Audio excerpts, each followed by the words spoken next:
오늘의 사연. 오래된 화장대. 이 이야기는 내가 옛날 일하던 디자인 회사 거래처에서 알게 된 여성에게 들은 것입니다. 그녀도 나도 작은 디자인 회사에서 일하는 디자이너라 공통 화제가 많았습니다. 서로 일이 빨리 끝나면 함께 저녁을 시켜 먹기도 하고 회사에서 있었던 일들이나 장래 전망을 늘어놓으며 자주 함께하는 사이가 되었습니다. 솔직히 나는 그녀를 좋아하고 있었지만 그녀는 고백하기 어려울 정도로 미인이라 섣불리 고백했다 사이가 멀어지기가 두려웠습니다. 이대로 가끔 둘이서 밥이라도 같이 먹는 사이라도 행복하지 않을까. 그녀에 대한 마음을 가슴 가득 품은 채 한 달에 2번 있을까 말까 한 식사 자리지만 기다리며 보내고 있었죠. 그렇게 그녀와 몇 번째인가 같이 저녁을 먹던 날, 우연히 그날 밤 방송되는 공포 프로그램에 대한 이야기가 화제에 올랐습니다.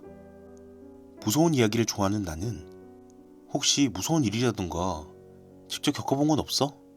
하고 슬쩍 물어봤습니다. 그러자 그녀는 딱 한 번 무서운 일을 겪어본 적이 있어요. 라며 그녀 자신이 겪은 이야기를 들려주었습니다. 당시 그녀 A는 갓 상경한 미대생이었다고 합니다. 처음에는 시골에서 올라온 탓에 겁도 많고 낯도 가렸지만 워낙 성격이 밝았던 탓에 얼마 지나지 않아 친구도 잔뜩 생기고 즐거운 학창생활을 보내게 되었다고 합니다. 당시 A는 휴일마다 친구와 함께 잡화상, 앤틱숍을 돌아다니는 게 취미였습니다. 어느 날 저녁, 유로 가구를 주로 다루는 작은 가구점에서 꽤 낡은 화장대를 발견하고 한눈에 반해버렸다고 합니다. 그 화장대는 거울 주변에 전구가 달려있어 옛날 할리우드 여배우들이 분장실에서 쓰던 것 같은 분위기를 풍겼습니다. 무척 화려한 물건이었죠. 좁은 원룸에서 사는 입장인데다 가격도 만만치 않았기에 한 번은 A도 포기하고 돌아왔었다고 합니다. 하지만 아무래도 그 화장대가 내리에서 잊혀지질 않아 결국 중학교 때부터 모아온 저금에 2개월치를 먼저 보내주시던 부모님 용돈까지 탈탈 털어 그 화장대를 사버렸다고 하더군요. 그날 밤 샤워를 마친 A는 빨리 그 화장대 앞에 앉아 헤어드라이어로 머리를 말렸습니다. 원래부터 하얀 피부에 아름다운 얼굴을 가진 A입니다. 거울 주변에 달린 라이트의 부드러운 불빛 덕인지 거울 속의 A는 평소보다 더욱 희고 아름답게 보였다고 합니다. A는 마치 자신이 진짜 할리우드 여배우가 된 것 같은 기분에 잠겨 황홀했다고 합니다. 그날 이후로 과제에 치여 사는 매일매일 중에 그 거울 앞에 앉아 하루를 마무리하는 시간이 A에게 가장 행복한 시간이 되었다고 합니다. 하지만 그 무렵부터였습니다. A의 성격이 조금씩 바뀌기 시작한 것은 거울 앞에 앉아있을 때를 빼면 A는 조금씩 성격이 나빠지기 시작했답니다. 대학에서 친한 여자 동기가 요즘 더 예뻐진 것 같은데? 남자친구라도 생겼어? 라고 말을 걸어오곤 하는데 기쁜 마음도 있지만 속에서는 당연한 거 아니냐? 이 못생긴 거사. 너희들이랑 나는 달라. 하고 친구들을 없인 여기는 마음이 피어오르더랍니다. A는 원래 관심을 가지고 있던 남자가 있었는데 그 남자의 애매모호한 태도에도 분노가 솟아올랐다고 합니다. 어느새 그것은 A의 마음 밖으로 나와 태도에까지 영향을 끼칠 정도가 되었습니다. 많던 주변 친구들도 슬슬 A를 피하기 시작했습니다. 유일하게 남아있던 좋아하던 남자 역시 A가 권해야 마지못해 올려주곤 했습니다. 그 모습 또한 A의 초조함을 더 크게 만들었고요. 어느 날 노총 카페에서 눈도 마주치지 않고 뚱하게 있는 그를 보고 A는 입을 열었습니다. 왜 그러는데? 나한테 말하고 싶은 게 있으면 확실히 말하지 그래? 그런 태도 짜증나거든? 그러자 잠시 가만히 있다 그는 A를 바라보며 이렇게 말하더랍니다. 그럼 확실히 말할게. 에이, 너 처음 만났을 때랑 성격이 꽤 달라진 거 알아? 전에는 온화하고 누구하고든 상냥하게 이야기했었다고. 거기다 얼굴도. 거기서 그는 말을 멈췄습니다. 뭐라고? 내 얼굴이 뭐가 어떻다는 건데? 똑바로 말하라고. A는 소리를 빽 질렀다고 합니다. 그는 마지못해 입을 열었습니다. 그게 말이야, 에이, 너 성형한 거야? 다른 애들도 다 수군대고 있어. 확실히 얼굴이 바뀌었다고. 원래는 귀여웠었는데 왜 그렇게 인상이 센 얼굴이 되어버린 거야? 그가 말을 다 마치기도 전에 A는 앞에 있던 컵을 들어 그의 얼굴에 물을 끼얹고 일어섰다고 합니다. 내가 성형 같은 걸 했을 리가 없잖아. 장난치지 마. 주변 사람들의 의아한 시선을 뒤로하고 화가 잔뜩 나 어지러운 머리로 A는 휘청휘청 카페 화장실에 들어섰습니다.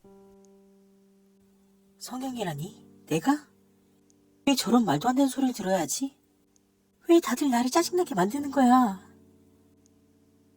너무 화가 난 나머지 세면대에 턱질을 하다 문득 눈앞의 거울을 물구름이 봤답니다. 그 순간 A는 자신의 얼굴에 위화감을 느꼈습니다. 내 얼굴이 이랬던가? 그 순간 집에서 그 화장대 거울 비치던 자기 얼굴이 떠오르더랍니다. 지금까지 왜 깨닫지 못했는지, 왜 아무렇지도 않게 그 거울을 바라봤던 것인지 A 스스로도 전혀 이해할 수 없었습니다. 그 거울에 비치던 A의 얼굴은 완전히 다른 사람이었던 것입니다. 그뿐 아니라 일본인도 아니고 아예 본 적 없는 백인 여자였던 겁니다. 눈은 A보다 크고 조금 눈꼬리가 위로 올라간 눈이었고 눈썹도 강해 보이게 생겼다고 합니다. 무척 아름다운 부귀롭게 여성이었습니다. 머리카락은 붉고 웨이브가 들어간 긴 머리였습니다. 그걸 자랑스럽게 브로치로 빗고 있는 모습이 머릿속에 떠올랐다고 합니다. 문득 거울을 다시 보고 A는 오싹해졌습니다. 자기 얼굴이 그 거울 속 여자와 닮아가고 있다는 걸 알아차렸기 때문이었습니다. 잘 생각해보면 다른 사람들 앞에서 남의 얼굴에 물을 뿌리는 행동 따위 원래 자신이었다면 할 리가 없었을 터입니다. 자기 자신이 아름답다고 생각한 적도 없었고 주변을 업신여기는 기분 따위 이전에는 전혀 없었습니다. 이 분노와 초조함 또한 그녀의 것일 터입니다. 그녀가 나를 취해 변해가고 있다니. 공포로 덜덜 떨면서도 A는 이미 돌아간 그에게 전화해 사과하고 모든 것을 털어놨습니다. 그 거울에 있는 방으로는 돌아가고 싶지 않았기에 그에게 도움을 요청해 처분하기로 했습니다. 처음에는 비싼 화장대라 원래 샀던 곳에 반품할까 싶기도 했지만 자기 같은 일을 겪는 사람이 또 나올까봐 결국 그대로 해체했다고 합니다. 그 후 몇 주 지나지 않아 A의 얼굴은 원래대로 돌아왔고 성격 또한 온화하고 상냥한 원래 A씨 성격으로 돌아왔다고 합니다. 소원해졌던 친구들과도 다시 친해졌고요. 한동안은 겁에 질려 있었지만 화장대를 해체했다고 딱히 저주가 내린 것도 아니었고 이상한 일은 그걸로 끝이었다고 합니다. 이야기를 들려준 후 그녀는 그물을 찍은 사진을 휴대폰으로 내게 보여주었습니다. 확실히 눈이 지금 그녀보다 컸고 눈꼬리도 위로 올라가 있었습니다. 눈앞에 있는 그녀와는 다른 얼굴을 보니 눈꼴이 오싹해졌습니다. 혹시 성형하기 전 얼굴은 아니었을까 싶기도 했지만 나름대로 그런 판단에는 자신이 있는 데다 무엇보다 사진 속 그녀의 얼굴이 진짜 외국인 같았기에 진심으로 믿게 되었죠. 더불어 나는 그녀에게 고백도 제대로 못하고 회사간 거리가 끊기면서 지금은 그저 소원한 관계가 되고 말았습니다. 그게 제일 아쉽네요.